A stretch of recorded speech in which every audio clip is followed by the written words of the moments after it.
Olá, internautas, muito bom dia.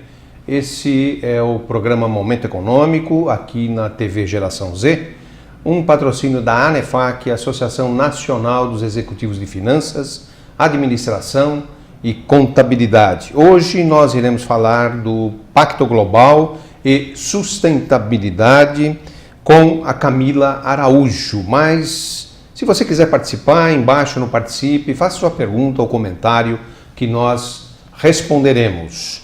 Mas antes vamos para a agenda da economia nessa semana, começando hoje, 14 de julho. O Ibovespa fechou na sexta-feira com 54.785 pontos, na semana passada uma alta de 1,35%. E o dólar na sexta-feira fechou a 2,2215, abriu hoje nessa marca, uma alta na semana passada em relação à semana anterior de 0,27%. Esta semana, aqui no Brasil, nós teremos mais uma reunião do Copom.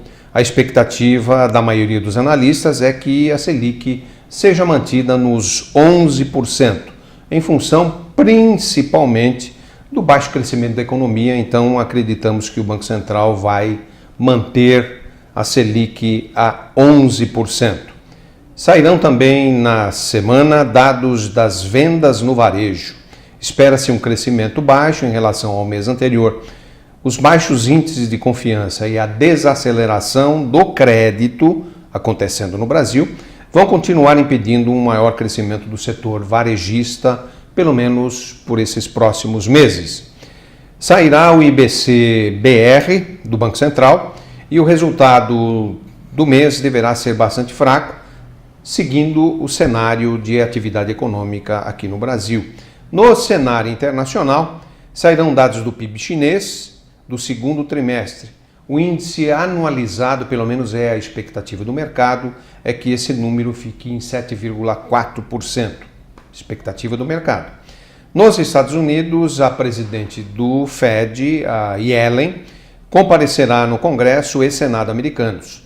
Sairão também dados das vendas no varejo daquele país, com expectativa de um bom crescimento. Sairão também dados da produção industrial. E na Europa, o destaque ficará por conta da divulgação do índice de preços ao consumidor, que deve continuar em torno de 0,5%. É baixo considerando a expectativa ou a meta da Europa, que seria de 2%. Acabou de sair a pesquisa Focus, não tivemos muitas alterações. Inflação 2014 era 6,46%, agora essa semana 6,48%. Inflação 2015 mantém o dado que nós tínhamos a semana passada, expectativa de 6,10% 2015. PIB crescimento 2014, semana passada 1,07%, agora 1,05%, praticamente a mesma, em torno de 1%. PIB 2015 não alterou a previsão do mercado, 1,50% de crescimento 2015. Selic 2014 e 2015 não sofreu alteração, 2014 fechamento com 11% e 2015 fechamento com 12%. Balança comercial, semana passada a previsão da balança comercial, fechar o ano com 2 bilhões e 700 milhões de dólares, positivo, diminuiu um pouco agora para 2 bilhões de dólares. 2015, 9,90 ou 9 bilhões e 900 milhões, balança comercial para 2015, agora 9 bilhões e 400 milhões. Investimentos estrangeiros 2014, entrada aqui no Brasil, mantém a marca de 60 bilhões como previsão, 60 bilhões de dólares. Câmbio para 2014 era 2,40, fechamento do ano, agora 2,39. Câmbio final 2015 mantém a previsão anterior de 2,50. Nós temos dois quadros, eu pediria para a técnica colocar no ar.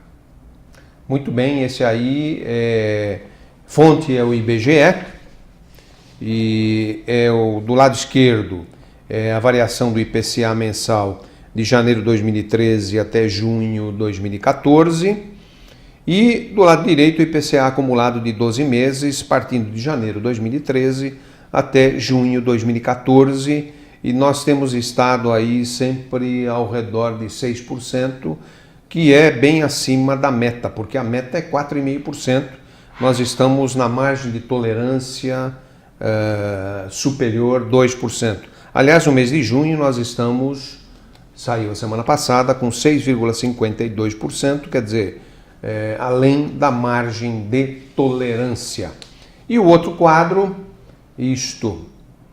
quero lembrar o internauta que esse material depois vai ficar no site da UOL e poderá ser consultado, tem vários detalhes aí interessantes para serem consultados.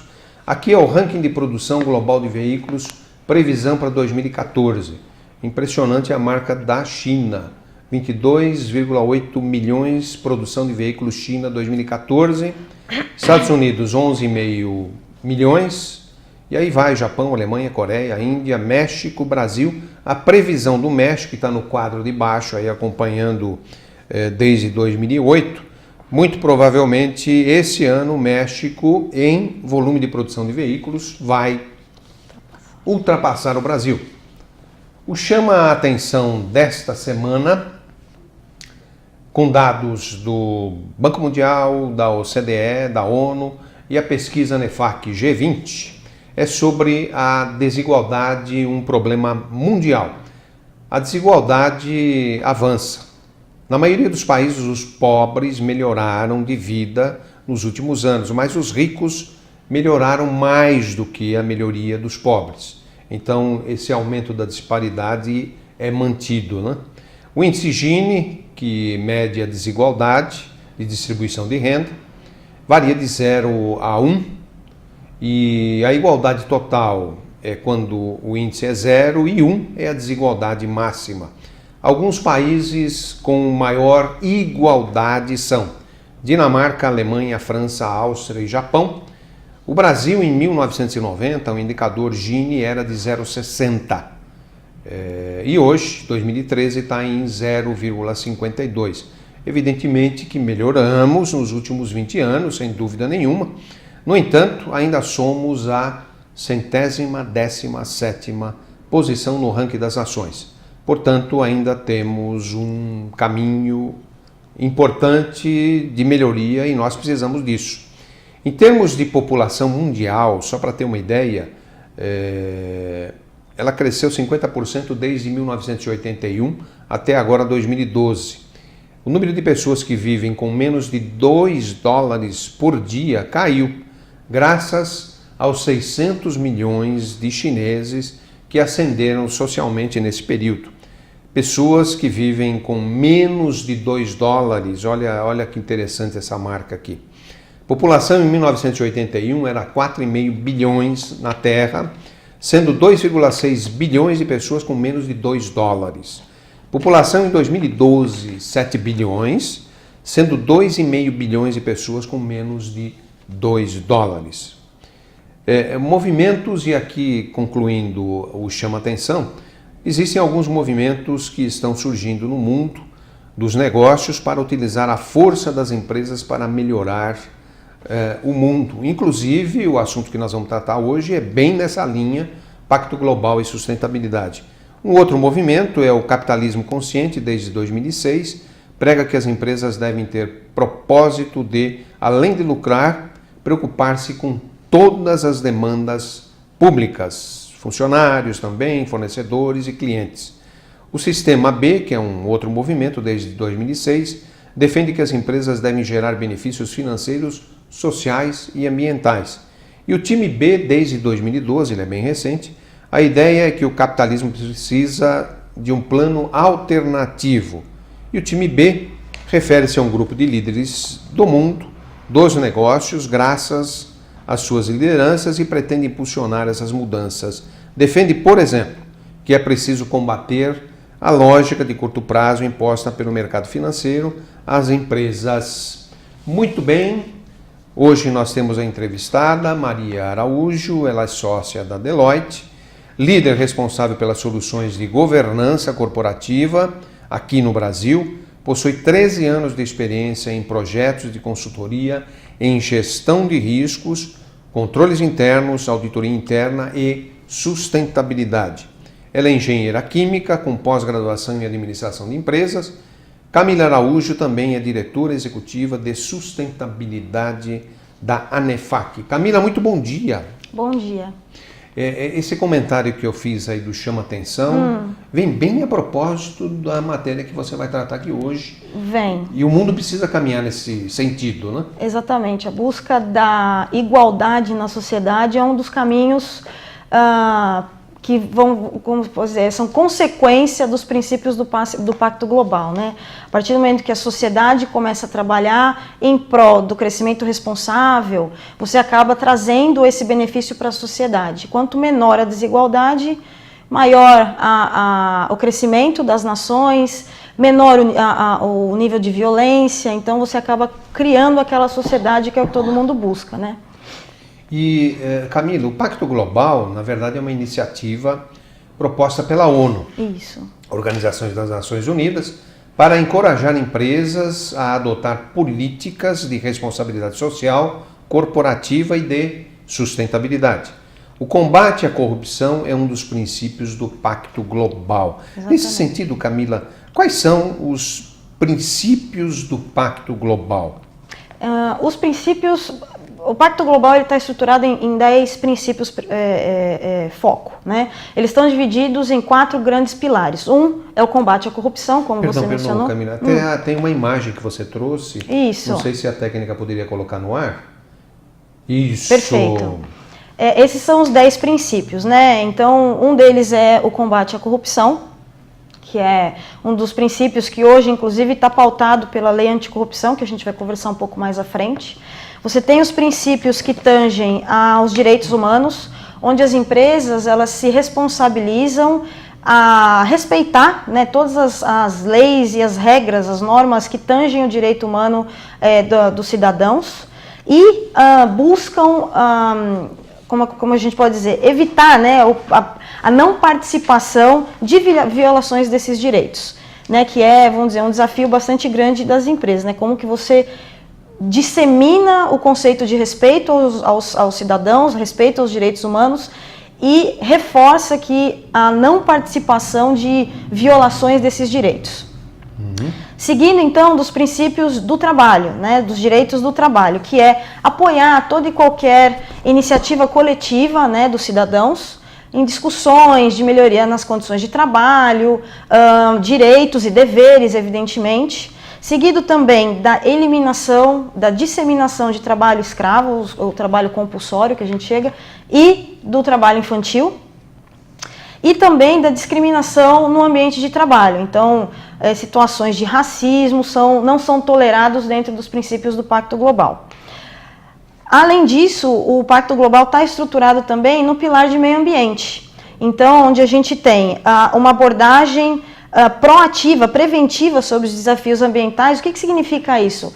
Se você vai ter uma nova operação, se você como empresa está criando uma nova planta produtiva, ou um centro de distribuição, ou você está começando, desenvolvendo algum negócio, você coloca as preocupações ambientais dentro do seu planejamento estratégico. Então você não vai fazer nenhuma ação sem se preocupar no impacto que você está trazendo ao meio ambiente, né? Além disso, uma vez que você iniciou essa operação, você está sempre monitorando o impacto que essa operação pode trazer ao meio ambiente e você trabalha proativamente para mitigar esse impacto. E por fim, as empresas buscam também, um dos princípios do Pacto Global é criar tecnologias que são amigáveis para o meio ambiente, né? Que ajudam na conservação, que ajudam na recuperação do meio ambiente, uma vez que você tem alguma degradação, né? Então esses são os principais princípios do Pacto Global. Esse que as empresas estão buscando se estruturar para atender de maneira voluntária. E antes de começar o programa, a Camila comentou que no Brasil hoje nós já temos 600 empresas que aderiram. Agora, o Pacto Global não é um instrumento regulatório, né? Não. Então, como é que ele atua? O Pacto Global, como você disse, é uma iniciativa das Nações Unidas. Ele foi lançado em julho de 2010 e ao longo julho de 2000, desculpa, e ao longo desses 14 anos ele foi agregando signatários, né? Então, ele é uma iniciativa voluntária e as empresas têm buscado aderir aos princípios do Pacto Global porque isso também traz um diferencial de mercado. Você se torna mais competitivo. É um raciocínio simples, né? Você, como investidor ou como consumidor, você vai investir ou você vai comprar produtos de uma empresa que respeita o meio ambiente, que respeita as condições de trabalho, que não emprega trabalho escravo, que combate a corrupção e é sabido disso, ou você vai investir e comprar os seus produtos de uma empresa que não tem esse compromisso responsável, né? Então, isso acaba sendo um diferencial de mercado para as empresas, além de ser um reforço, né? Uma iniciativa extremamente positiva internacionalmente, onde a gente ressalta os valores pelo qual a sociedade está baseada hoje. Camila, no Brasil tem uma norma de responsabilidade social que é a ISO 26000. Né? Isso, a ISO 26000. É complemento do Pacto Global ou como é que se interage uma e outra? A ISO é um dos guias mais completos de política sustentável que existem hoje no mundo. E ela foi escrita com base nos princípios do Pacto Global. Querendo ou não, o Pacto Global já tem 14 anos, né? Então a ISO ela foi toda baseada nos princípios do Pacto, só que ela é muito mais detalhada no que tange iniciativas de sustentabilidade. Você trata desde governança, né? Como que você incorpora preocupações sustentáveis dentro do seu plano de negócios, até então o desenrolar disso no combate à corrupção, na disseminação do trabalho escravo, do trabalho infantil, no respeito às leis do trabalho, aos direitos humanos, etc, etc, etc. Então você tem vamos dizer, um leque de valores ainda maior dentro da ISO 26000. E nesse sentido, qual a importância para o Brasil e para as empresas brasileiras do Pacto Global? Então, o Pacto Global, ele como é que a gente pode dizer, as empresas hoje, o que o mercado espera? Que ela não seja só uma empresa geradora de resultado, né? A gente não quer mais ver aquela empresa que busca lucro indiscriminadamente, né? O mercado, a população, ela espera ver nas empresas uma preocupação social, né? E isso envolve não só o respeito ao cidadão e à sociedade em si, como o respeito ao meio ambiente. Então, o que a gente vê, por que o número de signatários do Pacto Global está crescendo? Justamente por causa dessa preocupação. As empresas entendem que o mercado hoje espera compromisso social delas, e não só geração de resultado e valor para o acionista, né? Hoje em dia, as empresas elas estão inseridas num ambiente de stakeholders. Então, seus funcionários são seus stakeholders, seus fornecedores, seus clientes, os bancos que te financiam, as agências regulatórias. E você precisa atender a expectativa de todos esses stakeholders. E se você olha só para dentro da sua operação, você deixa vários desses stakeholders à deriva. Então, por isso que os princípios do Pacto Global estão sendo trazidos para as operações das companhias, porque você acaba atendendo essas expectativas. Camila, um dos pilares, você mesmo comentou, do Pacto Global é o combate à corrupção. Isso. O Brasil, a partir de final do ano, começo do ano, tem aí a lei anticorrupção, final de 2013, né, que já está funcionando. E aí vão duas perguntas, eu acho que elas estão ligadas.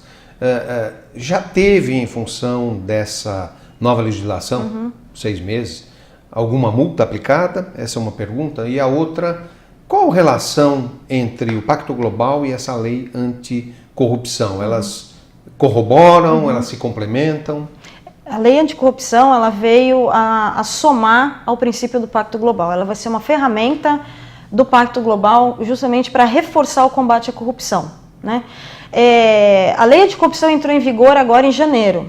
Desde então, as empresas têm buscado criar programas de compliance, né, de conscientização, de disseminação do tema de ética e conduta, de integridade para os seus funcionários internamente e para os seus stakeholders. Hoje ainda, por uma questão regulatória, a gente ainda aguarda a regulamentação federal dessa lei. Existem algumas regulamentações estaduais, mas a gente ainda aguarda a regulamentação federal. Não existe processos investigativos iniciados ainda, até as últimas informações. Mas a gente acredita que isso vai ser, sim, bastante reforçado aqui pelo governo. Então, as empresas, o que elas estão buscando fazer? Elas estão buscando se estruturar internamente no que tange a construir o seu código de ética, disseminar isso internamente e externamente, né? Conduzir treinamentos, criar programas de compliance para garantir que aquelas regras éticas de integridade estão sendo cumpridas tanto por seus funcionários quanto pelos seus stakeholders, seus parceiros principalmente. Né? A partir do momento que você tem um fornecedor, você quer que o fornecedor siga o mesmo código de conduta que você pratica dentro da sua companhia. Por isso que a gestão de fornecedores é algo tão importante hoje em dia, principalmente quando tange as novos aspectos da lei anticorrupção.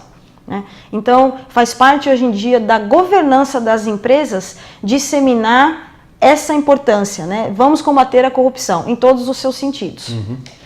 Camila, eu preciso pedir licença a você, aos queridos internautas. Vamos a um rápido intervalo e já voltamos.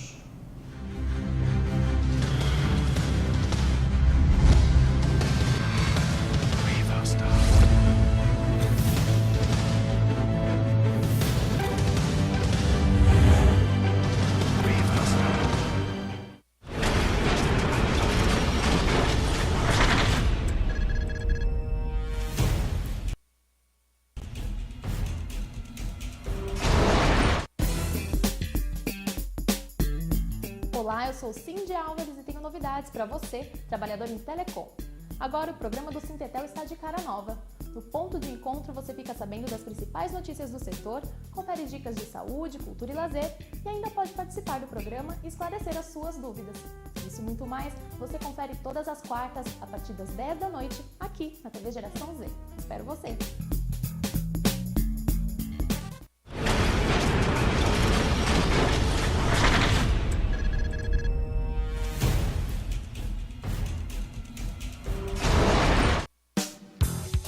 E você que já nos prestigia com a sua audiência no blog do corretor, você gerente, você corretor, agora você tem um compromisso comigo toda quinta-feira, às 21 horas, ao vivo, pela TV Geração Z, programa Segura Brasil.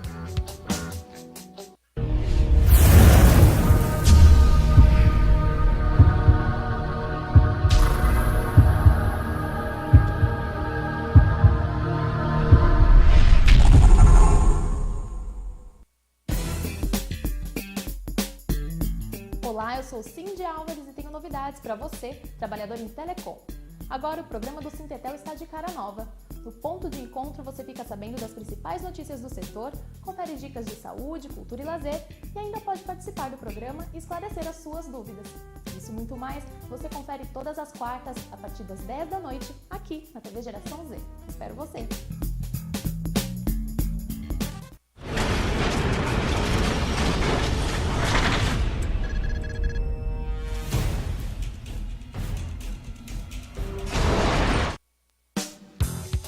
E você que já nos prestigia com a sua audiência no blog do corretor, você gerente, você corretor, agora você tem um compromisso comigo toda quinta-feira, às 21 horas, ao vivo, pela TV Geração Z, programa Segura Brasil.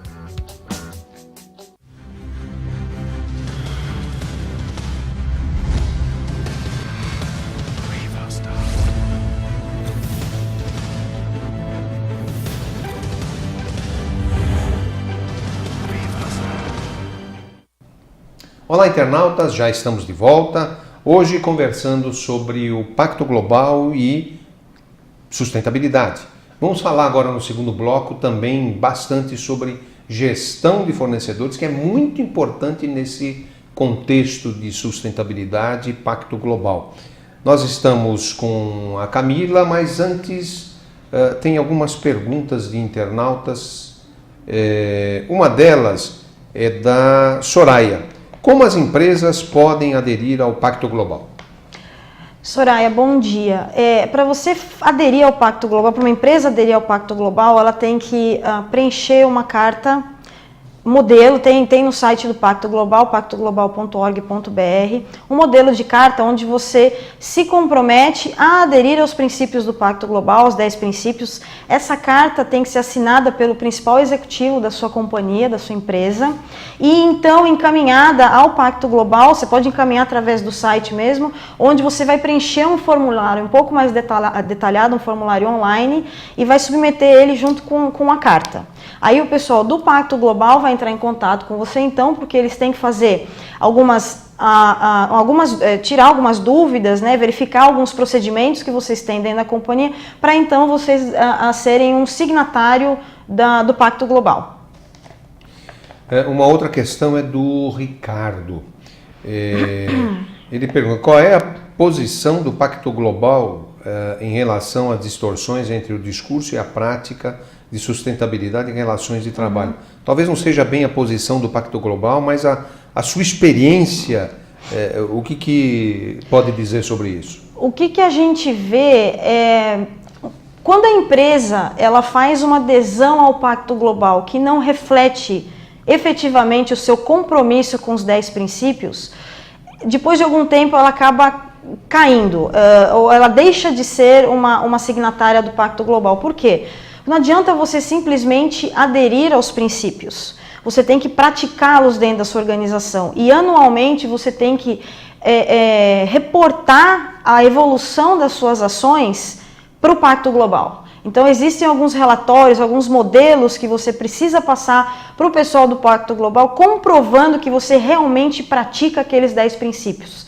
Então se você não o faz, necessariamente você acaba, né, você deixa de ser um signatário do Pacto Global. Então quando a gente vê que, por exemplo, o Brasil tem 600 signatários, a gente realmente acredita que são 600 empresas que estão buscando uma gestão sustentável das suas operações, né? E elas seguem os princípios do Pacto Global.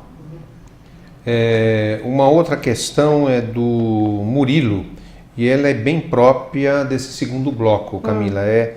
Ele é proprietário de uma pequena empresa na indústria de alimentos. A gestão de fornecedores é importante para o meu negócio? Ele pergunta, né? Como? A gestão de fornecedores é extremamente importante para qualquer negócio de qualquer tamanho. Especialmente hoje em dia, onde a gente está reforçando, o mercado reforça a responsabilidade social, busca e espera éticas nos negócios, a gestão de fornecedores se torna extremamente importante. Por quê? Porque o fornecedor ele deixa de ser simplesmente alguém que te fornece algo que você precisa para a sua produção. Ele se torna um parceiro do seu negócio. Ele faz parte da sua cadeia de valor. Então, ele precisa ter o mesmo compromisso que você tem com os seus clientes e o mercado que você atua. Então, conhecer o seu fornecedor, colocar cláusulas nos contratos que falam de respeito ao meio ambiente, de respeito ao trabalho, né, de não praticar trabalho escravo ou trabalho infantil, isso são iniciativas que as empresas têm tomado hoje em dia, para assegurar um relacionamento ético entre empresa e fornecedor. Além disso, você monitora isso, né? Não é simplesmente assinar um contrato onde tem uma série de cláusulas e estamos combinados. Você, como empresa que contrata um serviço, que contrata um produto, você monitora sim como que aquele fornecedor tem te atendido, né? E se ele realmente está cumprindo com aquilo que foi estabelecido em contrato. Por isso que existe hoje em dia a gestão de fornecedores. Antigamente as empresas elas cobriam todo o processo da cadeia, né? Elas tinham tudo primarizado, tudo dentro de casa. A partir do momento que a terceirização veio a somar ao mercado, né, à indústria, e cada vez mais você terceiriza, mais necessária se torna a gestão. Você não quer ver o nome da sua empresa envolvido em algum escândalo, em alguma não conformidade por falta de monitoramento. Então, é uma forma de você garantir a sua imagem e reputação também. Tem uma questão do internauta Carlos Ribeiro. Como fazer com que a empresa com dificuldades financeiras se envolva com sustentabilidade, sabendo que, né? Na maioria das vezes, ser sustentável significa alguns aumentos de custos e despesas. Esse é um grande desafio que toda empresa tem, né? A partir do momento que você tem alguma dificuldade, a primeira coisa que você tem que fazer é avaliar o seu processo dentro de casa para identificar onde que você está tendo as perdas, né? Ou de repente a sua estratégia de negócio, se ela está atingindo aqueles objetivos a que foram propostos, né? A sustentabilidade, ela agrega quando você está preocupado em criar iniciativas que não só te tragam custos, mas que te devolvam valor, né? Que agreguem valor também para a sua operação. Então, quando a gente trata de sustentabilidade, a gente não pode esquecer que um dos pilares da sustentabilidade é o equilíbrio econômico. Então, não adianta você só investir em sustentabilidade se você não tem o retorno dessas iniciativas. Então, quando a gente fala para as empresas, elas querem, eu quero aderir ao Pacto Global, puxa vida, então, qual que é o trabalho, vamos dizer assim, que as empresas têm que ter? Avaliar quais são os programas que vale a pena investir, que vai trazer sim um resultado econômico. Por quê? Porque as empresas precisam ter equilíbrio. Senão é o que o internauta falou, você está sempre com um problema de custo. Né? E a ideia é justamente reverter isso. A sustentabilidade, ela tem que agregar. A partir do momento que você é responsável socialmente, a sociedade enxerga isso e ela vai priorizar o seu negócio ao negócio do seu competidor, do seu concorrente. Por quê? Porque você traz um bom exemplo para a sociedade em si. Como você comentou, né, Camila, a pergunta do Carlos é bem própria. Talvez um dos pilares, como você falou, é o equilíbrio econômico. Isso. Talvez o primeiro passo, se ele está com desequilíbrio, é buscar esse equilíbrio. Exatamente. Equilibrar para depois partir para os próximos pilares. Exatamente. Tem uma outra pergunta de internauta aqui. Você já respondeu, eu queria ver se você quer complementar alguma coisa. O aumento da terceirização, você estava comentando, dos serviços fez com que as empresas investissem mais na gestão desses fornecedores? Sim. Estão investindo mais? Estão investindo mais, cada vez mais. Como consultoria, a gente consegue ver a preocupação que as empresas têm hoje em gerenciar os seus fornecedores adequadamente. Você tem empresas que têm, sei lá, um número menor de fornecedores, que você no dia a dia consegue ter um bom contato, um bom relacionamento, você sabe o que está acontecendo. Agora, você tem empresas com mais de 5, 6 mil fornecedores que a dificuldade de você gerenciar é muito grande, por isso que elas têm buscado ferramentas, indicadores, workshops, formas de integração com o seu fornecedor, justamente para garantir essa responsabilidade e esse compromisso entre partes. Né? Ninguém quer, sei lá, ter uma denúncia de trabalho escravo que vem lá de um determinado estado, que é um fornecedor seu e você não sabia. Né? Então você tem que ter, porque no final das contas você acaba sendo associado a isso. Você é uma empresa, você que contratou aquele serviço, que contratou ou que emprega trabalho escravo. Então o impacto na reputação vai ser diretamente seu. Além disso, quando a gente fala de corrupção, combate à corrupção, é a mesma coisa. Muitas vezes a empresa tem uma ética forte, ela trabalha sob princípios bastante rígidos de integridade, mas ela não reforça isso com seus parceiros ou seus fornecedores. Pouco adianta, a lei agora ela envolve, né, ela vai comprometer a empresa que contratou aquele serviço. Se de repente alguém que foi contratado praticou um ato de corrupção em seu nome, então você acaba sendo responsabilizado. E aí o que acontece? A gestão de fornecedores acaba sendo mais e mais importante, justamente para você garantir, né, compliance, você garantir conformidade e, é claro, a sinergia, né, a eficiência dos seus processos. E é o que você está comentando, né, Camila? Na cadeia de valor do seu produto, você pode ter um ou outro fornecedor que não seja ou não esteja atuando com sustentabilidade, com certeza vai afetar o resultado, o seu produto no todo, ele tem componentes não sustentáveis. Por isso da preocupação, né? Com relação aos fornecedores. Exatamente. Agora, você tem empresas que possuem um bom controle dos seus fornecedores e mantêm um bom relacionamento com os mesmos. E por que elas são consideradas mais competitivas? Isso é difícil a gente falar em termos de mensuração de valor, né? Mas é o que eu estava mencionando no início da entrevista. A partir do momento que você tem um bom relacionamento com o seu fornecedor, ele divide os seus valores e ele é parte integrante da sua cadeia, ele se sente parte dessa cadeia, o valor que você agrega nisso é difícil de mensurar. Você se torna mais competitivo porque, vamos dizer, o consumidor final, ele enxerga essa integração do começo ao fim do processo. Então ele vê que ele está falando de um produto, ou de uma empresa, ou de um valor específico. E ele enxerga isso na hora que ele vai fazer uma compra, na hora que ele vai fazer uma opção. Então, quando a gente fala que as empresas que têm uma melhor gestão de fornecedores, elas são mais competitivas, realmente elas são mais competitivas, porque o fornecedor e a empresa estão preocupadas em gerar valor para aqueles clientes ou para aqueles consumidores, ao passo que outras empresas ainda não têm essa ligação.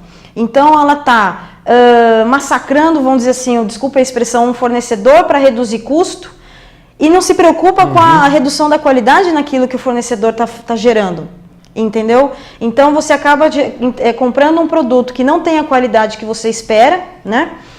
Por uma questão de custo. E aí o fornecedor, quando compra aquele produto final, ele fala, pô, mas não durou nada, né? Ao passo que, poxa, quando você tem uma cadeia integrada, isso tudo é considerado. E aí você se torna mais competitivo porque você tem um produto melhor, a um custo competitivo. E aí você vai optar por quê? Entendeu? Claro. Você consegue ver isso diretamente, o resultado desse seu esforço está naquilo que você entrega para o mercado. Você comentou em uma das suas respostas de que as empresas devem se utilizar de sistemas informatizados para auxiliar nesse controle, todo esse trato com os fornecedores. Você tem algum exemplo? Hoje em dia existem vários ERPs, né, são sistemas integrados dentro das organizações, onde você pode incluir indicadores ou rotinas de monitoramento dos fornecedores. Então você tem, sei lá, uma Oracle, um SAP, um BI, são ferramentas que você coloca você formata dentro do seu negócio e você cria uma interface com seus fornecedores. Por exemplo, obrigações acessórias, que é um item tão preocupante quando você contrata um fornecedor. Você precisa monitorar se o seu fornecedor realmente está cumprindo com as obrigações trabalhistas dos seus funcionários. Então, como é que você faz? Você disponibiliza um acesso para essa ferramenta, onde todo mês o seu fornecedor vai lá e coloca os comprovantes daqueles funcionários que ele pagou direitinho e tal, e aquilo vem para a gestão da empresa, de uma forma online, uma forma otimizada, né? Com custo baixíssimo. Afinal de contas, você não tem mais que gerar toda aquela papelada, mandar por correio, aquilo fica acumulando numa prateleira. Você trata isso tudo de maneira digital, de maneira eletrônica. E aí isso vai compondo o seu indicador de conformidade dentro de casa, né? Como gestor das contas de fornecedores. É muito vantajoso trabalhar com ferramentas hoje em dia. Camila, quais são os impactos da gestão de fornecedores nas finanças das empresas, na administração e na contabilidade?